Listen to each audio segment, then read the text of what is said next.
Welcome once again to the Future of Work and the Future of Talent. This is our third session, and we're going to take a new view of the marketplace for work and talent as we explore the gig economy, a little bit of a look at the increased in-housing for marketers and the fluidity of talent and how that affects new marketing recruits. As you know, if you've been following the series, we have two experts with us, Tim Mickelborough on talent and Barney Loehnis on work. And they are delighted to share some of their thoughts now. So why don't I open it with Barney? And why don't we take a look at the big picture? What's your view of how the marketing and advertising world is evolving in terms of work? We mentioned the gig economy and in-housing, but it seems that there's so many other factors that ladder up to this new view, especially with so much speculation on the future of agencies and how they also have to work to transform themselves. So I know a very big question, but we're ready for some big answers, Barney. Well, thank you, Deb. I mean, isn't it fascinating? I think, the bigger agencies once, prided themselves on their scale and their huge bench and depth of talent that they could bring to bear on, great clients with difficult problems. And I think there's no doubt that the current situation we're in has really put a challenge to that, pretense, because even the big networks are now distributed and fragmented and separated. And I think what I'm recognizing very much is that small is good. And I think for a number of years, a lot of marketers have preferred the model of senior level counsel to help address their big marketing problems, supporting sort of mid and junior level people that they bring to the table. But I think a lot of marketers want that senior level input. And I think of that as kind of little pods, working in a more of an agile number. It's quite like software development, where multi-talented little groups of people get together to help solve problems. And I think that model for CMOs is working very well where they can find it. And it's got to be said that larger agencies, I think, have got a track record of really not delivering that very good. The senior people come in and then they run away when the work comes. Mm-hmm. So I think some of the kind of pointers are around small, multi-talented pods with some senior level capabilities brought to the table.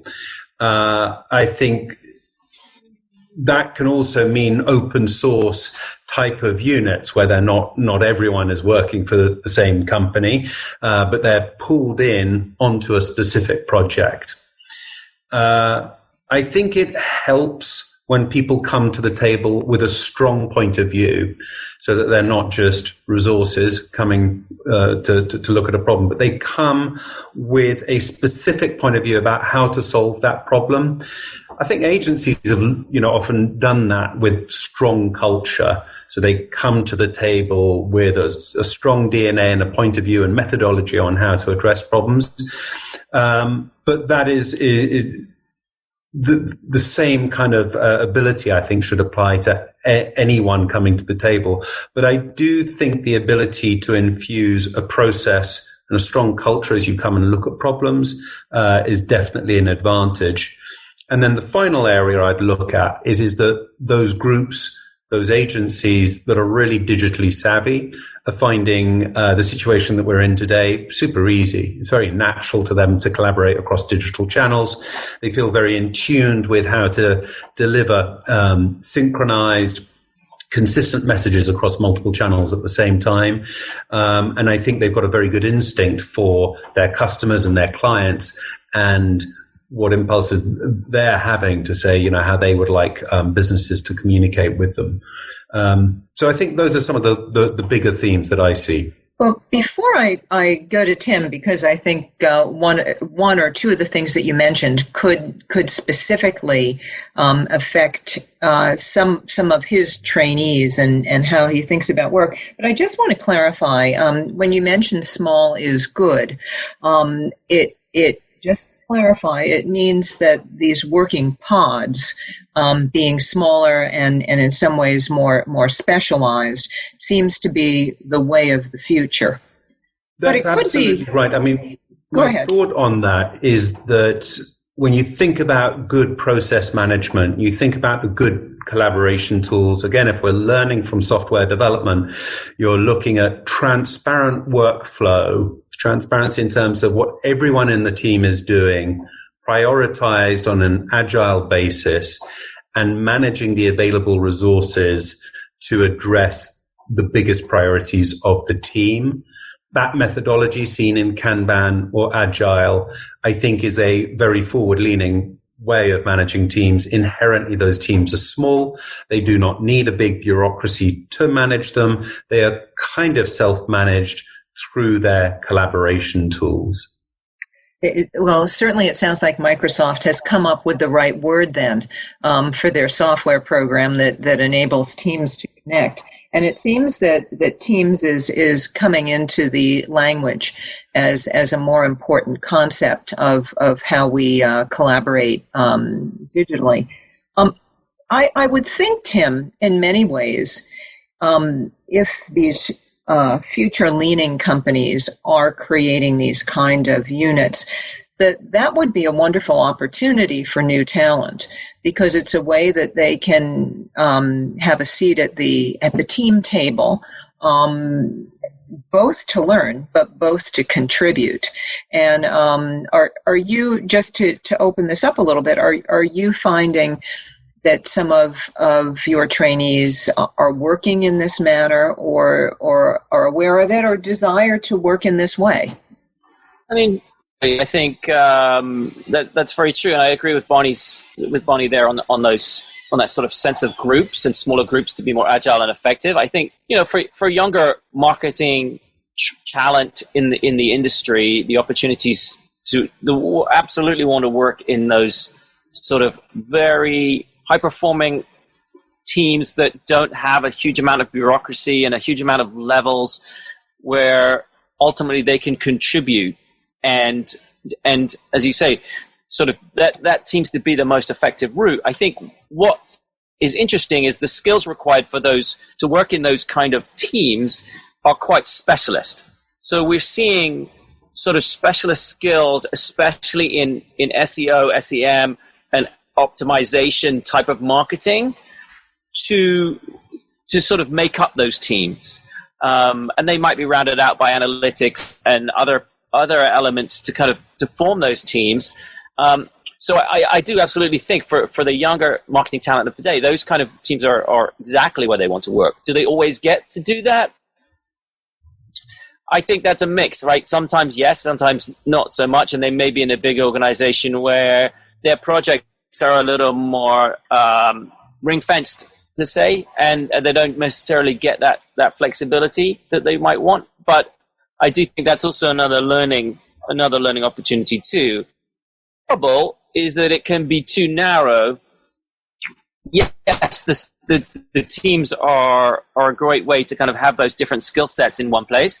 I think if we think about development of those people, sometimes those skill sets might be a little narrow, and the opportunity really for leadership skills and for really growing is about perhaps having more than one, and ultimately being able to look further over the organization and solve problems that are wider than just in your silo, let's call it.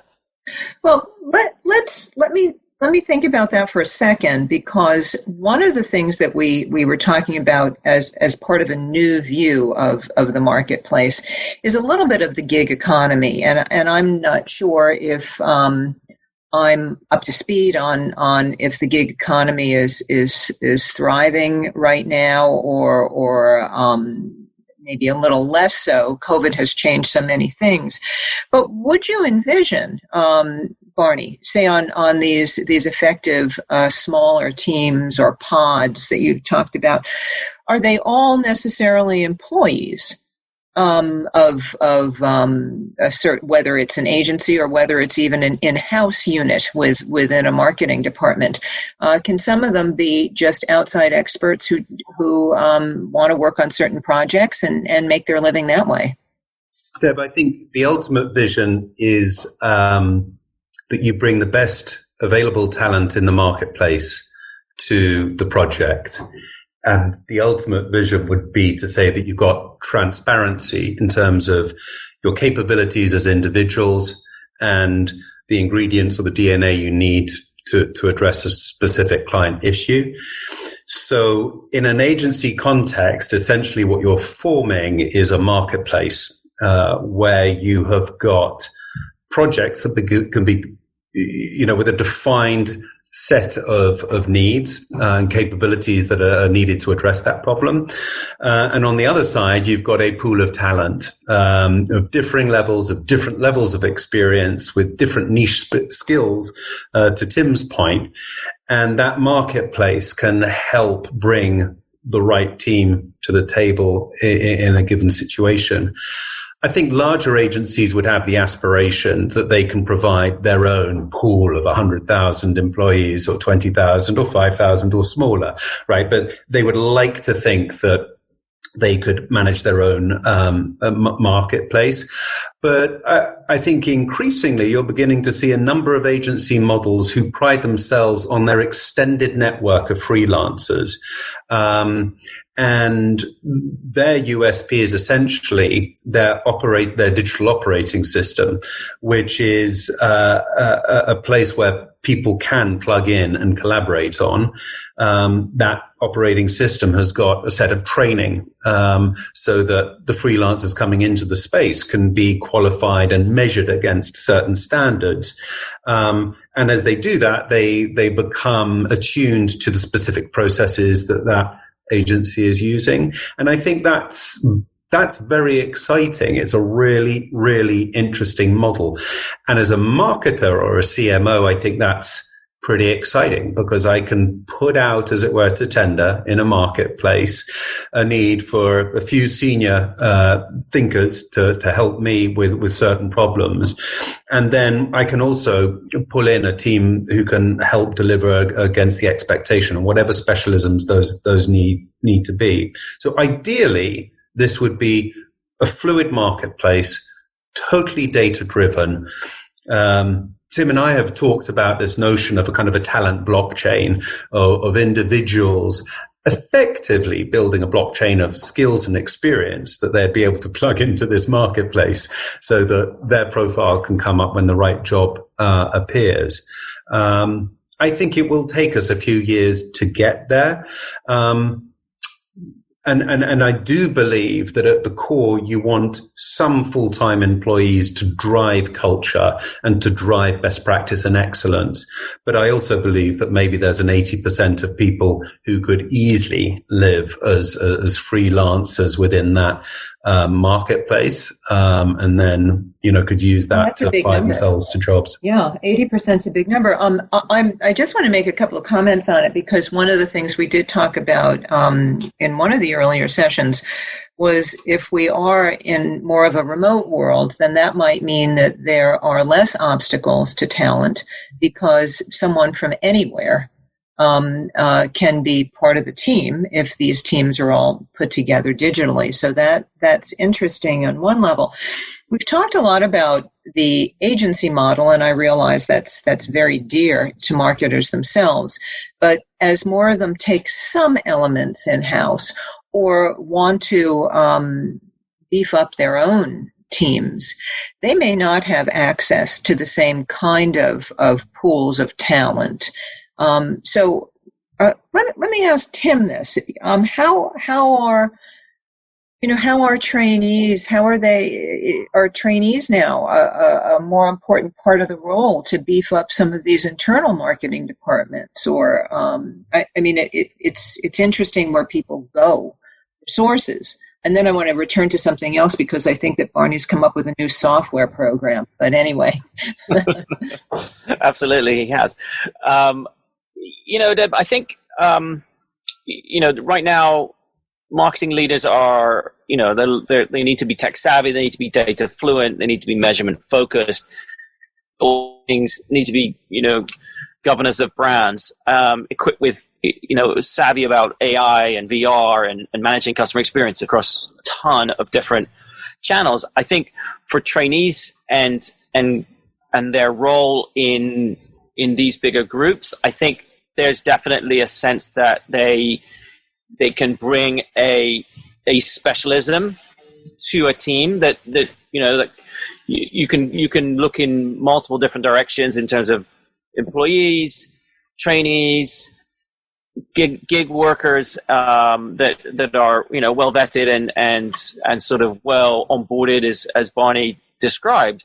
There's lots of different routes to talent. I think the difference with trainees essentially is that they come with obviously an innate passion, and also that they are looking for those opportunities where they can not only build on their specialism but then learn them. And I think that's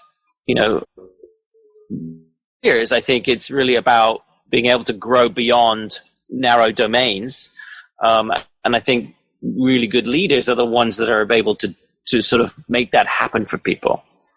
Well, I'm wondering if the work environment is simply responding to how people now would prefer to work. There's always two sides of an equation, and it's the overlap in terms of where I think you see the success. One of the things that we haven't talked about, and maybe we have touched on a little bit of a view of the future, and I'd love Barney to maybe talk about how some of this might be software designed in terms of finding the best. And I know there is some software out there for organizing talent pools and maybe even evaluating criteria of people on teams. But I'm always wonder what that means to, even professional advancement when you don't have water cooler moments or even job security. But why don't you both paint, with that as a little bit of a jumping off point, why don't you both paint what you see as a vision for both the future of work and the future of talent as we look at the future, whatever that future is, a year, 2 years out. Barney, why don't we start with you? Well, my vision horizon is probably 5 years, 6 years. Ultimately, if it were longer, then I think you would have, an interesting marketplace where you could, where it is in some ways all of it automated and driven by AI. But as I say, I think the 5-year view is a much more fluid marketplace of talent versus the projects that you've got. And seeing as I've described that world just a moment ago, I think the challenges that we will have around that are probably, Tim mentioned a few of them earlier. It was that people need to learn from other people and they need to have access to leadership and to see leadership in action. So I do definitely see the need to form a tribe and a physical tribe so that people can be working in an environment where they can learn more about the how to work together pieces of working life. I think that's going to be, very important going forward.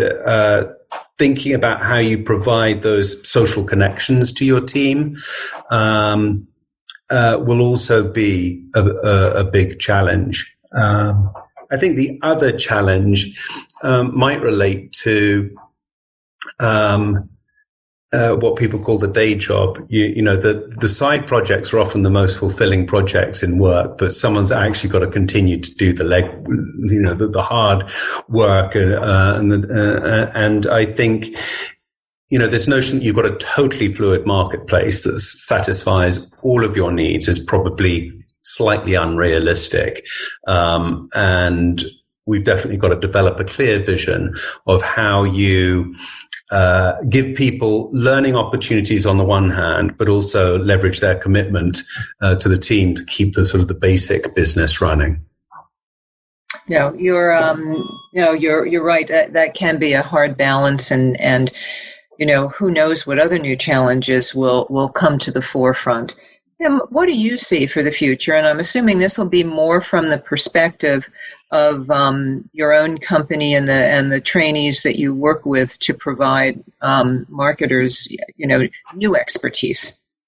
Yeah, it's interesting. I think both, the core skills that were required pre-pandemic are still required, and will continue to be, like brand acquisition, marketing, retention marketing, and analytics.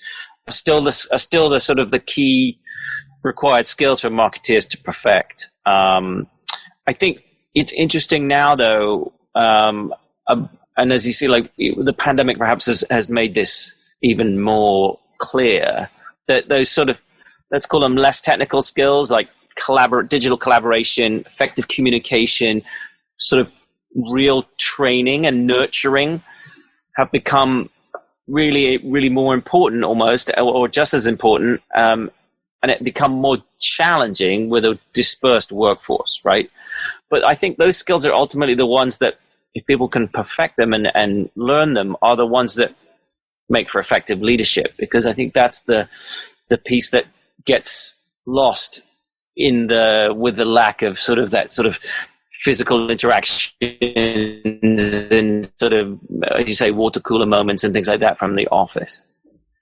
So young people should not give up hope in terms of the job world. Never.